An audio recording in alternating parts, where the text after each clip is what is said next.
Senior citizens lumalapit sa akin, tatakbo ka raw. Kung tatakbo ka, huwag mo naman kaming pabayaan. Nakalimutan na kami ng lipunan. Yan ang sinabi nila. Pribileyo pa para sa kanila. Dagdagan natin. Kawawa ang senior citizens.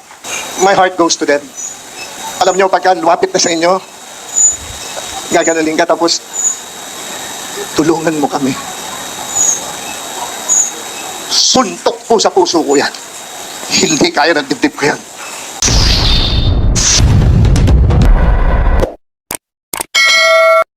Magandang umaga pong muli sa ating lahat. Isa po itong rally na sinagawa ng partido ni dating Pangulong Rodrigo Duterte na kung saan nga ay kasama niya rito si Philip Salvador, ang kilalang sikat na aktor ng kapanahunan natin.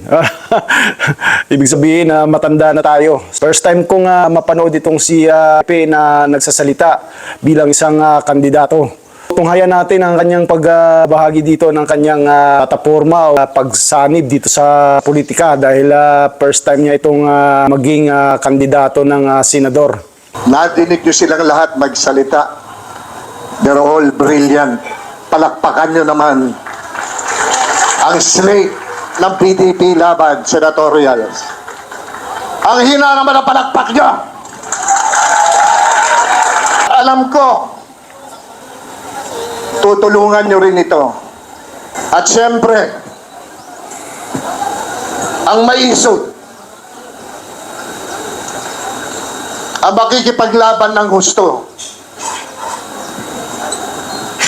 Attorney Vic Rodriguez.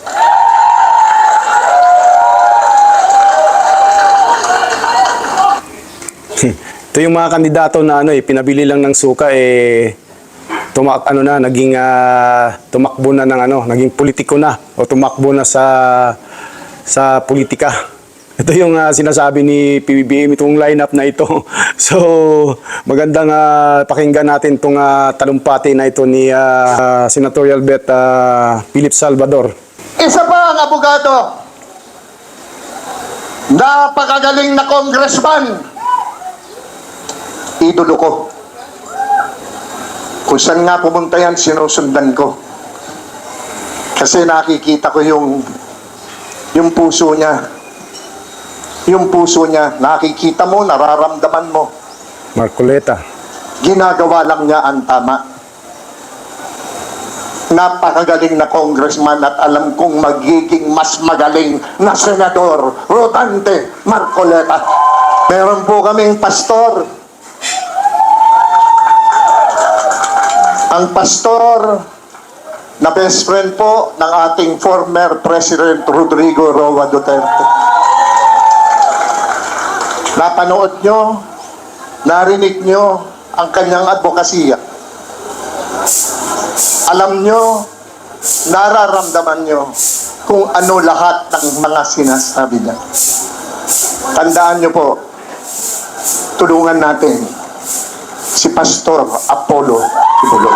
Si Pastor Kibuloy po, alam natin na nakakulong to pero alam ko marami ang kumi-question minsan sa kakayahan ni Pastor Kibuloy. May isang vlogger ako yata ang napanood noon na grabe yung pag-ano niya rito kay Pastor Kibuloy. Kung sabi nga niya, kung isang leader ng bansa ang ating hahanapin, maaari niyang i-recommend itong si Pastor Kibuloy dahil kung paano niya pinaganda ang lugar ng Kingdom of Jesus Christ doon sa Davao, na kung paano niya pinaganda yung lugar na yun dahil sa kanyang talino at kakayahan para gawin yung ganong lugar. At yun nga, nakitaan pa ito na kung paano niya panindigan ang pagiging isang leader ng simbahan na kanyang pinangungunahan. Pero alam natin na maraming issue sa kanya na talagang hanggang ngayon na siyempre dinidinig pa yata yung kanyang kaso habang siya ay nakakulong.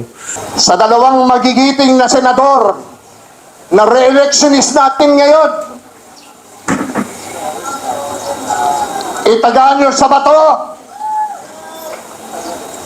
ang kamay niya.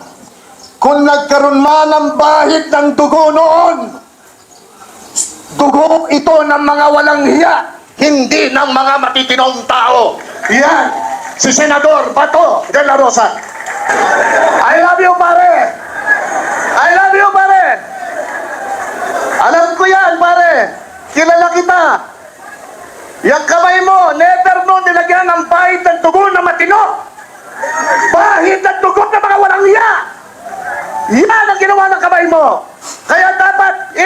sa Senado?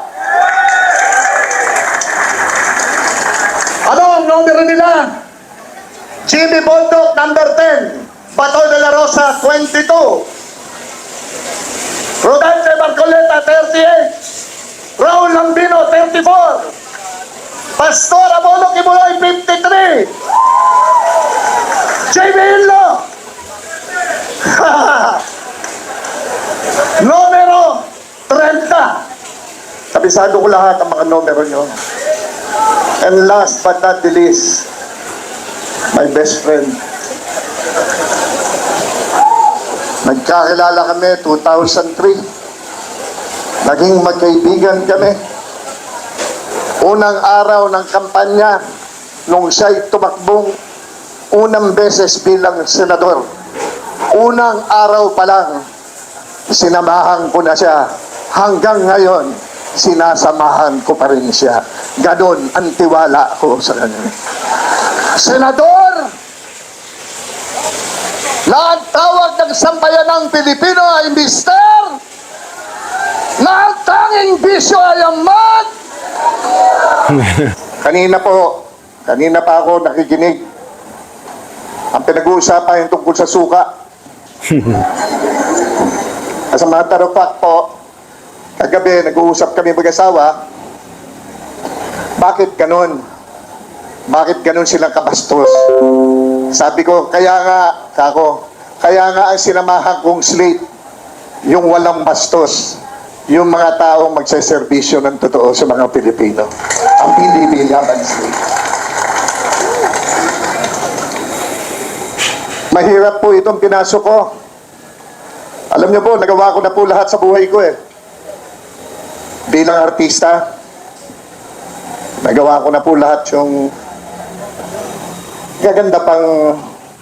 So ito, isang artista na naman ang papasok na naman sa mundo ng politika kapag nagkataon na manalo siya. So ang isang aktor din na kung saan ay pumasok sa politika, nung una ay medyo magandang kanyang mga ipinapakita, pero itong bandang huli ay maraming naging issue din sa kanya. At pero ang importante diyan, kahit ini-issuehan ka, ang importante may nagagawa ka sa iyong mga kababayan o sa iyong kapwa. Binibigyan mo ng tulong o nagagawa mo yung mga ipinangako mo sa kanila. Yun ang importante doon. Na alam ko na hindi siya ganun katalino o kagaling pagdating sa debate. At least ginagawa niya yung kanyang ipinangako nung panahong nangungumpanya siya. So isang basihan yun na ikaw ay tumutupad sa iyong pinangako bago mo pinasok ang mundo ng politika. At sana ganun din itong si Philip Salvador, na ngayon ko lang talaga ito narinig na nagsalita ng nagtatalumpati nung kabataan natin na talagang hindi ko rin pinapalagpas ang mga pelikula nito eh. So ngayon subukan natin itong tao na to kung sa pelikula lagi itong bida eh. Siyempre pag bida ka, ang karaniwang ginagawa nyo na pabor sa mga tao sa kung ano ang makakabuti sa ating paligid o kapwa. Ganun ang bida eh. Sana maging bida ulit siya dito sa mundo ng politika na kanyang papasukin kung sakali mga manalo siya. Nanalo ko 27 beses best actor. Naging box office king ako. Naging superstar ako. Akala ko po, ayos na lahat. Yung pala may kulang pa. Naisara ko nga po yung libro ko eh. Aklat ng buhay ko bilang artista. Nung makita ko pong may kakulangan, dahil nakita ko po ang ginagawa ng aking kaibigan, si Senator Bongo. Buong Pilipinas po, inikot na namin. Mag-6 na taon na ho kaming umiikot.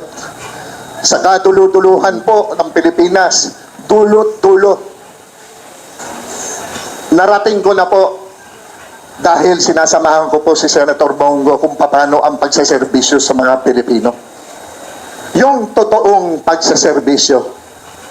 Sa pelikula, pagtatanggol sa mahihirap, tulong sa mahihirap, ginagawa namin yan nila Vivian Perez. Ginawa namin yan.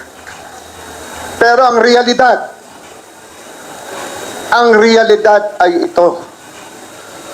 itong nangyayaring kahirapan talaga sa mga mahihirap. I have seen the poorest of the poor all over the Philippines. Balik-balik po kami ni Senator Bongo. Walang tigil. Bawal ang mapagod. Kalalabas ko nga lang ng ospital Kasi sumobra ng pagod ng katawan ko. Pero pinilit ko pong dumating ngayong gabing ito, ngayong araw na ito dito. Dahil I will not miss this. Like what I said, nasara ko ang aklat ng buhay ko bilang artista. Meron akong isa pang hindi nagagawa. Kaya nagbukas ako ng aklat ng buhay ko muli, pangalawang beses. Pero hindi bilang artista. This is my last hurrah. And I want to give it all. Ang magagiting ko pong mga kasama, abogado, ako hindi. Meron mga kandidato, ang mga kasama natin sa PDP, mga doktor, ako hindi. Meron mga engineer, ako po hindi. Ako po isang artista. Pero ako yung artistang magiging epektibong maglingkod at magserbisyo sa sambayanang Pilipino. Hopefully. Ano ang kanilang mga ginagawa ngayon? Tinitira sa BRRT. Tinitira si Vice Inday Sara. Kahapon, yung last nating upload ng video tungkol doon kay yung kay Vic Rodriguez, kay Tony Vic Rodriguez na video na kung saan ay marami siyang parang alam tungkol sa Pangulong PBBM. Kaya ang daming nag-react doon. Pasensya na kayo, pero talagang ganun lang po yun. Talagang may kanya-kanya tayong opinion. So ako, nirerespeto ko po ang mga opinion ninyo. Kaya tuloy lang po. Kung ano po ang opinion ninyo, reaction o komento, i-comment nyo lang sa mismong video. Panahon ng eleksyon, kanya-kanya silang batuhan. Ganun siguro talaga So, sundan na lang natin at panoorin ang mga video na ito. Baste! Tinitira si Congressman Pulong. Bakit? Ano ang apelido nila? Duterte. Takot silang lahat. Urong ang kanilang mga... Tuloy mo. Buntot. Takot silang lahat. Anong ginagawa nila? Totoo yung sinabi lahat ng ating mga abogado. Ipai-impeach nila si Inday. Nagnanakaw daw si Inday. Ay, ito naman at sa akin. Walang Duterte yung magnanakaw.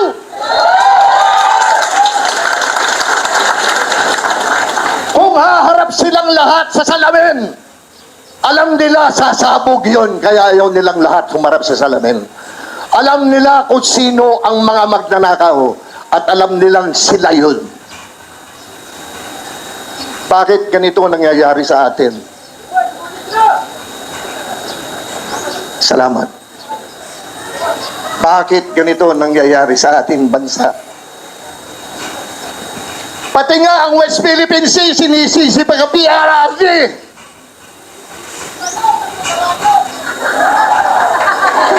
Sino ba ang Pangulo ng ating bansa ngayon?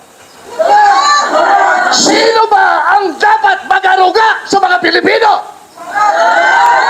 Sino ba ang dapat lumaban para daw sa mga Pilipinong mangingisda? Sino ba yan?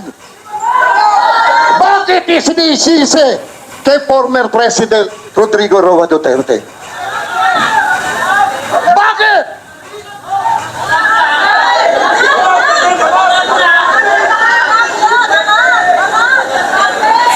Kayo pong lahat, May naririnig akong... alam niyo kung anong mga tunay na nangyayari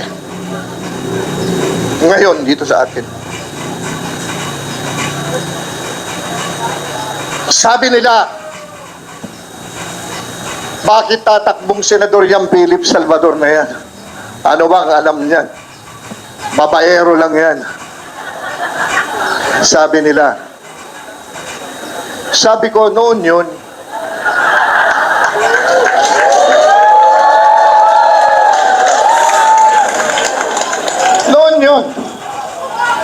nung kabataan ko, inaamin ko. Pinagdaanan ng buhay ko yan eh. Kasi nung kabataan ko, naging marupok ako. Pero ngayon, good boy na to eh!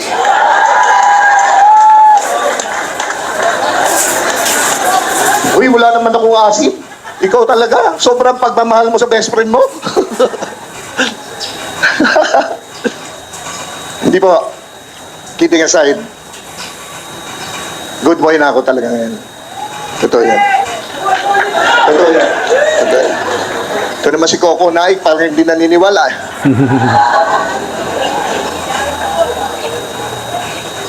Advokasya. Kapayapaan. Peace and order. Gusto kong ipagpatuloy ang naiwan laban ni PRRD. Gusto kong manumbalik ang tiwala ng mga magulang na makakauwi ang kanilang mga anak na hindi madidisgrasya, hindi makikidnap, hindi mararape, hindi mapapatay. Gusto kong mawala na ang bentahan ng droga sa harapan mismo ng krame. Grabe. Merong pinapatay na foreigner sa loob mismo ng krame. Sa loob ng sasakyan. Pinatawag yan ni Senator Bato sa Senado.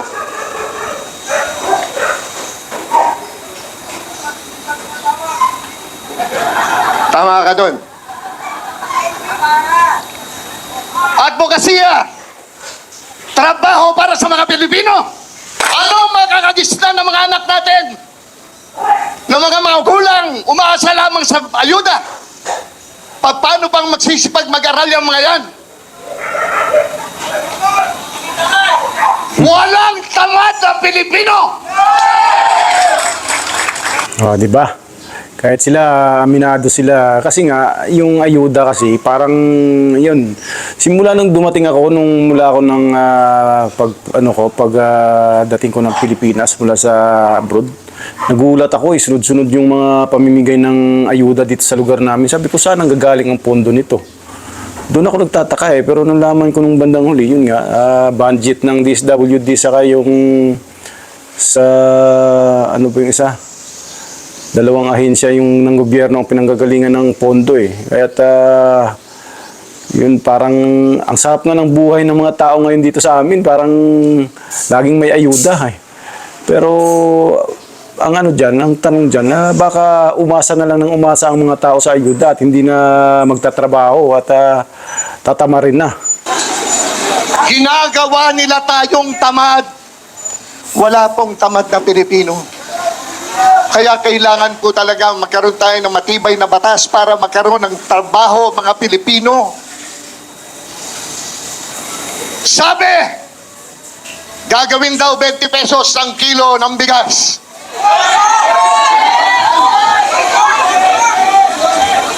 Nakabili na ba kayo ng 20 pesos?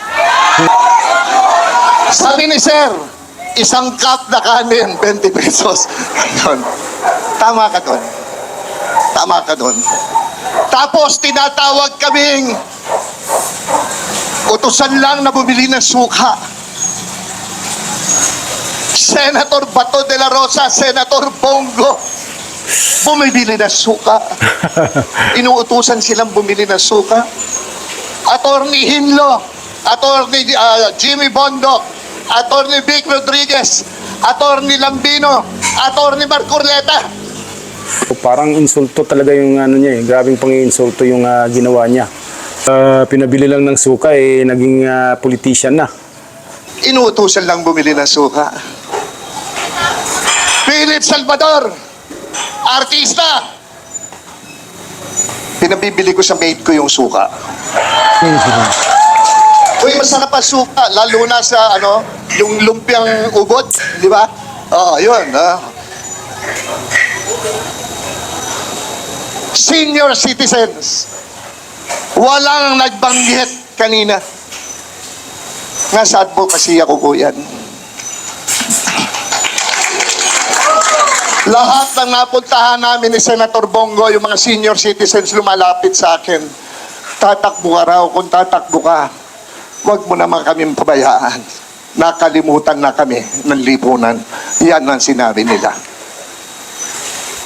Pribileyo pa para sa kanila, dagdagan natin, kawawa ang senior citizens.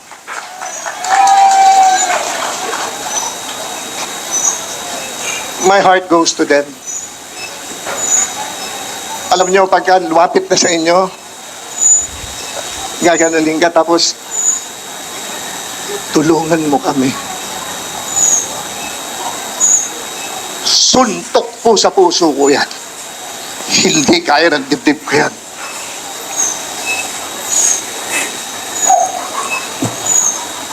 Ngayon po, pwede ho ba ako magtanong sa inyo? Sana yung galing lang sa puso nyo ang inyong sagot.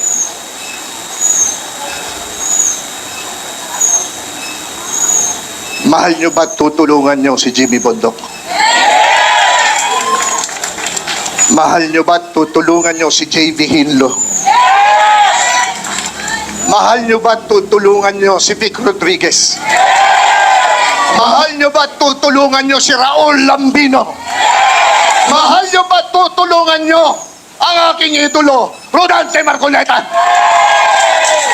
Mahal nyo ba si Pastor Apollo Kibuloy? Bato de la Rosa?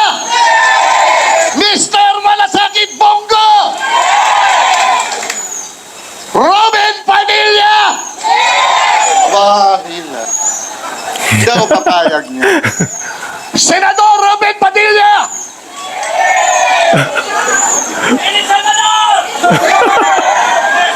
Mahal niyo ba Philip ang Salvador. pinakamahal nating presidente ng Pilipinas, Rodrigo Roa Duterte?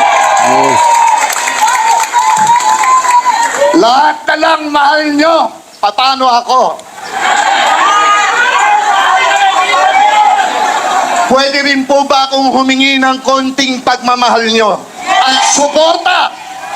Pwede po ba? Ako si Philip Salvador, hindi abogado, hindi doktor, hindi engineer. Ako isang artista. Isang artista magiging epektibong maglingkod sa sambayan ng Pilipino. Philip Salvador, kandidato bilang senador ng PDP Laban, numero 58 sa balota. Magandang gabi po sa inyo lahat. Mabuhay ka! Buhay! Pag-isipan nyo, artista na naman itong papasok. So, wala namang masama kung artista di ba? Kung ang importante nga, sabi ko nga, kung ano yung kanyang mga ipinangakot sa panahon ng pangangampanya nila, dapat tugunan niya yon para sa taong bayan at gawin niya kung ano ang kanyang mga ipinangako.